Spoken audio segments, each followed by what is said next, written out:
زر بن جیش کہتے ہیں کہ میں نے حضرت ابی بن کعب رضی اللہ عنہ سے کہا، اے ابو المنذر، مجھے لیلۃ القدر کے بارے میں بتائیے، کیونکہ ہمارے صاحب حضرت عبداللہ بن مسعود رضی اللہ عنہ سے اس کے بارے میں پوچھا گیا تو انہوں نے کہا، جو شخص سارا سال قیام کرتا رہے وہ اسے پا لے گا۔ تو انہوں نے کہا، اللہ ابو عبد الرحمن یعنی ابن مسعود رضی اللہ عنہ پر رحم فرمائے، اللہ کی قسم انہیں خوب معلوم ہے کہ یہ رمضان میں ہوتی ہے۔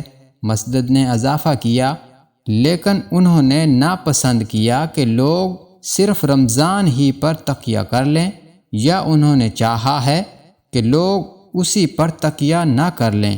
پھر سلیمان اور مسدد دونوں نے کہا، قسم اللہ کی یہ رمضان کی 27ویں شب کو ہوتی ہے، انشاءاللہ نہ کہا۔